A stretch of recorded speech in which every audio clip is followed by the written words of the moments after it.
Sitting here in Pakistan, it feels very difficult to explain how it feels to be sandwiched between two extremes. On one side, there is Iran, where there are protests going on why should we wear hijab, and on the other side, there is India, where protests were going on why should I remove my hijab. In Iran, we can see the case of Mahisa Amini, who was arrested and allegedly died in the custody of the police by violating the dress codes of Iranian authorities. On the other side, we can see Muskan Khan, who protested and portrayed a brilliant act of courage and bravery by defending her right to wear hijab. So let's examine the two cases, which are totally 180 degrees to each other. When it comes to Iran, we can see that there are rules set by the government of Iran regarding the dress code.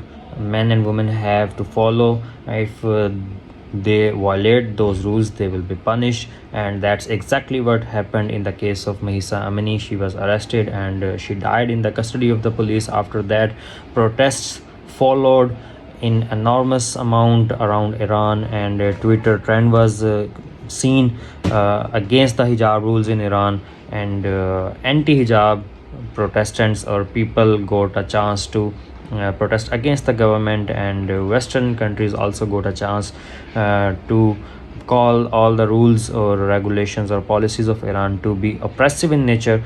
And now let's come to India, where the government has set a rule that it wants everybody to follow government instructions regarding uniform and dress code, which does not include hijab. And so if hijab is made the subject, then only one has to be right.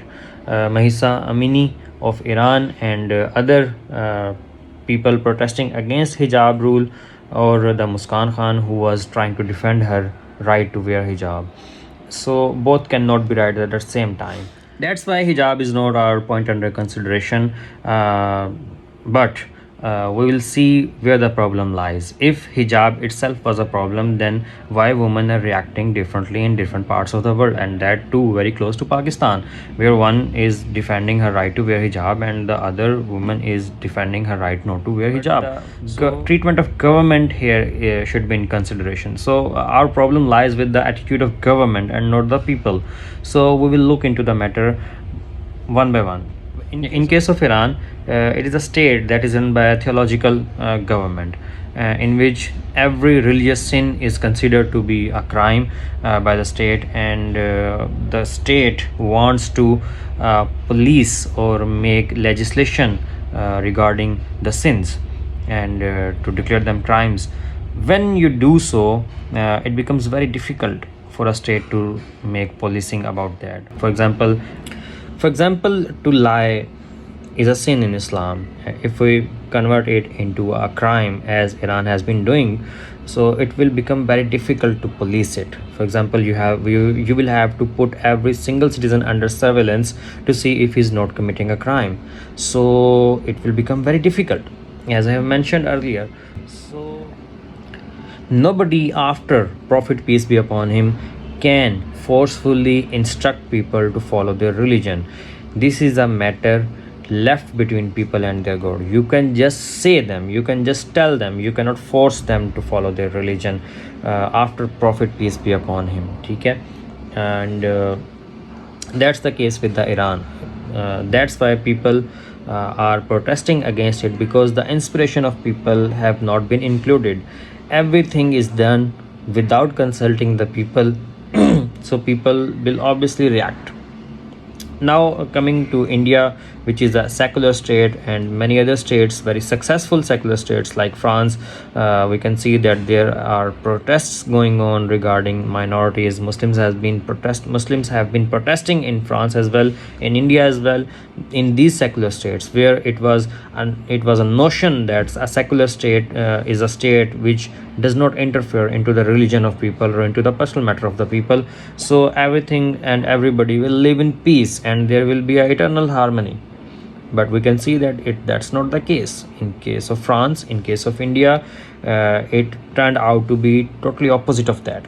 Why it is happening is because the secular states are trying to become more and more neutral, and in their way to become more and more neutral, they are trying to remove every sign of religion or every sign of piousness or every sign of allegiance of a person to the religion, to make other people feel comfortable that they do not have to see any signs of other religion which may hurt their sentiments. For example, if a Hindu is living there, to make him feel more and more comfortable, the state will try to demolish every mosque. So in doing so, the minorities are being crushed.